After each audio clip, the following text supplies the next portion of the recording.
Hello everyone, welcome to my YouTube channel English literature zone. आज के video में हम लोग टीएमबीयू यूनिवर्सिटी का सेशन 2022 से 25 वालों का ना पार्ट 2 का पेपर 3 इंग्लिश ऑनर्स का पेपर 3 का क्वेश्चन देखेंगे कि कैसा क्वेश्चन आया हुआ था एग्जाम में और जो हम सजेशन दिए ना उससे कहाँ तक क्वेश्चन मैच किया, साथ ही साथ ऑब्जेक्टिव को भी सॉल्व करेंगे।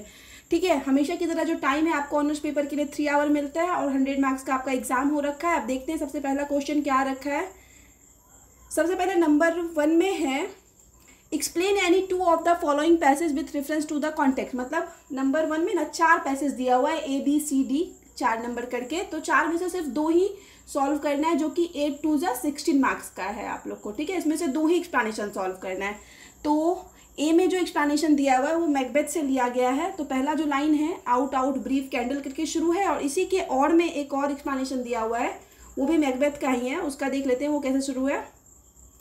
वो टुमारो एंड टुमारो करके शुरू है। ठीक है, तो जो हम एक्सप्लेनेशन वाला सजेशन दिए थे, मतलब एक्सप्लेनेशन पे जो वीडियो अपलोड किए थे वो लगभग हम 1 महीना पहले ही एक्सप्लेनेशन सॉल्व करवा के अपलोड कर दिए थे पेपर 3 का। ठीक है, तो उसमें ना सबसे पहला एक्सप्लेनेशन जो मैकबेथ का सॉल्व करवाए थे ना वो टुमारो एंड टुमारो करके ही था शुरू, और बताए थे कि ये इंपॉर्टेंट है, आप लोग प्रिपेयर करके जाना। तो अगर मैकबेथ का आप लोग स्टार्टिंग का भी सबसे पहला एक्सप्लेनेशन में प्रिपेयर करके गए होंगे तो कंफर्म ये वाला तो आप किए ही होंगे। तो ए नंबर का एक्सप्लेनेशन तो सजेशन से मैच कर ही गया, इसको हम सॉल्व करवा के भी अपलोड कर रखे हैं।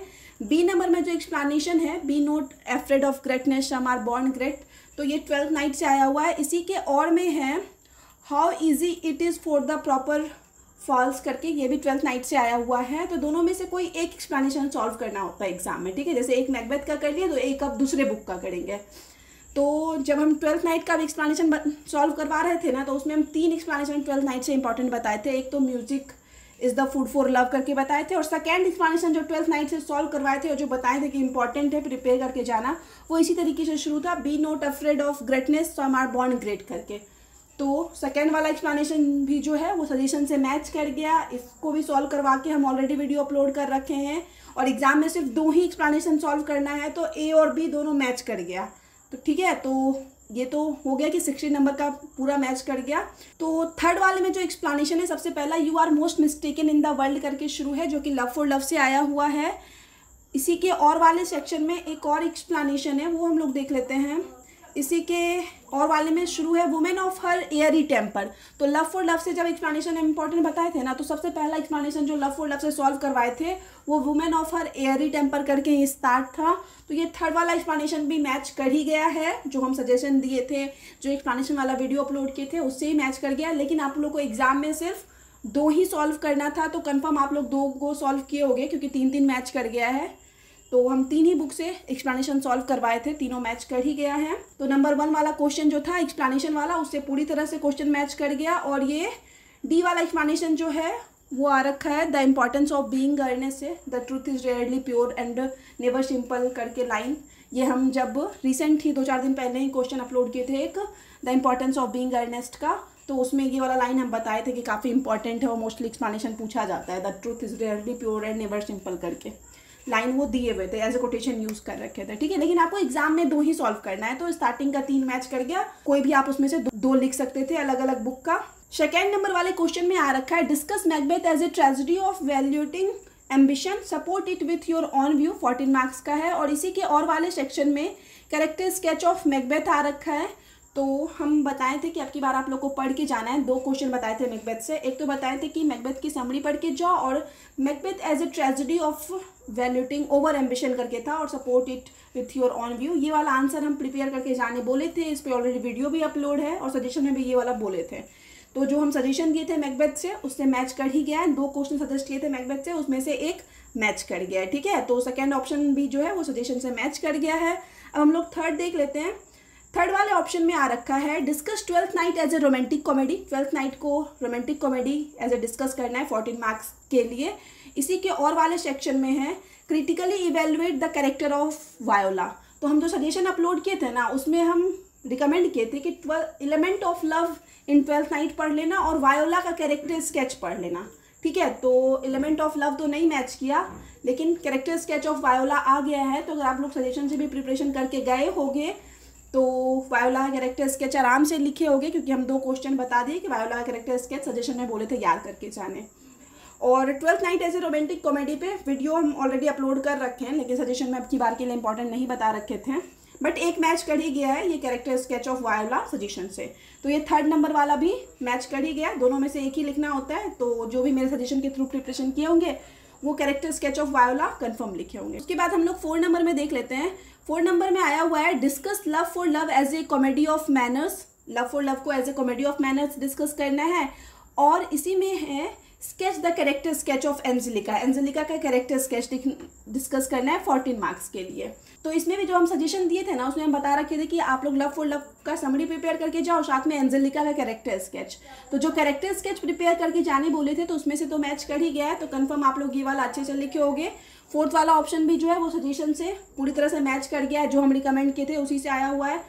5th वाले ऑप्शन में है evaluate the importance of being earnest typical farce comedy. तो इसी का आंसर अभी हम 3-4 दिन पहले ही, एग्जाम के 3-4 दिन पहले ही अपलोड किए हुए हैं, ये 14 मार्क्स का। तो ये सजेशन से मैच कर ही गया है, ये सजेशन में हम बोल रखे थे कि प्रिपेयर करके जाना। और इसी के और वाले सेक्शन में है attempt the character sketch of Algernon और जैक। एल्जरनैन और जैक में से किसी एक का कैरेक्टर स्केच लिखना है। और अब की बार के लिए हम बताए थे कि एल्जरनैन का कैरेक्टर स्केच इंपॉर्टेंट है, आप लोग पढ़ के जाइएगा, ठीक है। तो ये वाला मैच कर ही गया, पहला क्वेश्चन ही, the importance of being earnest as a typical farce comedy, यही वाला मैच कर गया है।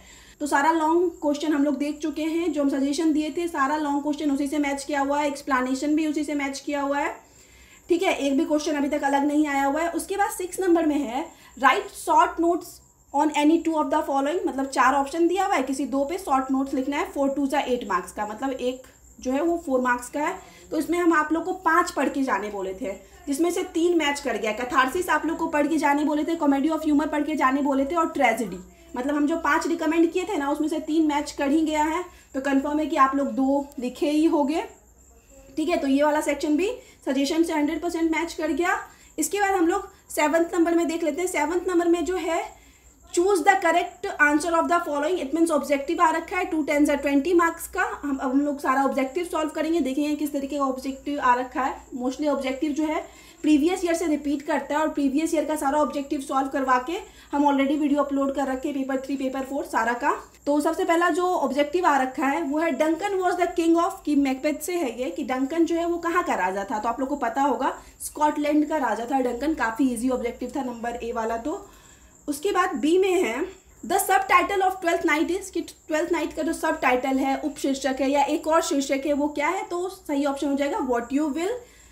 सी में है Shakespearean tragedies are influenced by, कि शेक्सपियरन ट्रेजेडी जो थी ना वो किससे प्रभावित थी।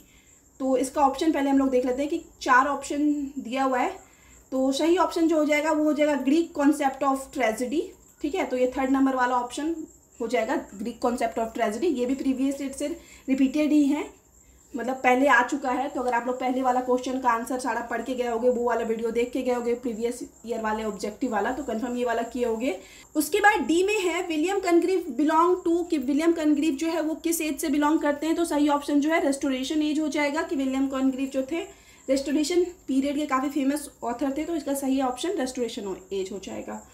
उसके बाद ई में है Oscar Wilde is a great propagator of. तो इसका जो सही ऑप्शन हो जाएगा आर्ट फॉर आर्ट सेक हो जाएगा। तो जो भी हमको क्वेश्चन सेंड कर रखी है उसका सारा ऑब्जेक्टिव लगभग अभी तक सही ही हुआ है।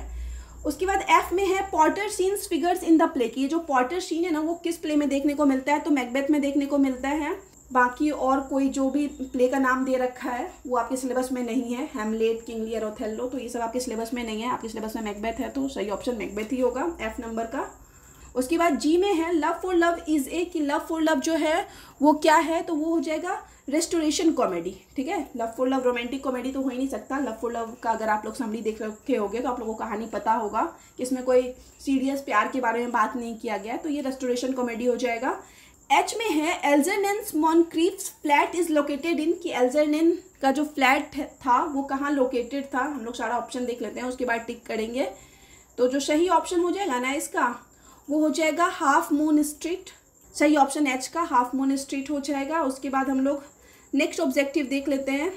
नेक्स्ट जो है आई नंबर में आ रखा है which name does Viola take in her disguise, कि वायोला जो अपना वेश बदली ना तो उसके बाद वो अपना नाम क्या रखी थी। तो कैशेरियो रखी थी। वायोला वेश बदल कर जब लड़के के वेश में आई तो उसका नाम कैशेरियो था। हु इज़ फ्लियंस, सबसे आखिरी ऑब्जेक्टिव है कि फ्लियंस कौन था।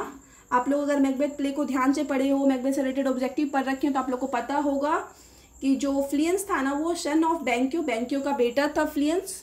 तो यहाँ पे जो है 10 ऑब्जेक्टिव खत्म हो गया। ये सारा का सारा ऑब्जेक्टिव प्रीवियस ईयर से रिपीटेड था, तो अगर आप लोग प्रीवियस ईयर वाला वीडियो देख के गए होगे तो कंफर्म सारा ऑब्जेक्टिव सॉल्व किए होंगे। और बाकी सारा कुछ का भी बात करें तो एक्सप्लेनेशन भी सारा सजेशन से मैच कर रखा है, सारा लॉन्ग क्वेश्चन आंसर भी, सारा क्वेश्चन जो रिकमेंड हम किए थे सजेशन में सब डिट्टो आ रखा है, सेम टू सेम आ रखा है। अगर आप लोग मेरे सजेशन के थ्रू प्रिपरेशन किए होंगे ना तो आप लोग का 100% एग्जाम अच्छा गया होगा। नेक्स्ट जो 4-5 दिन बाद पेपर 4 का एग्जाम है, तो आप लोग अब उसका प्रिपरेशन करो और कमेंट करके जरूर बताना कि आप लोग का आज का एग्जाम कैसा रहा और कितना ऑब्जेक्टिव सही हुआ, ठीक है। और पेपर 4 के लिए जो 1-2 क्वेश्चन बच रखा है ना वो हम कल या परसों अपलोड कर देंगे।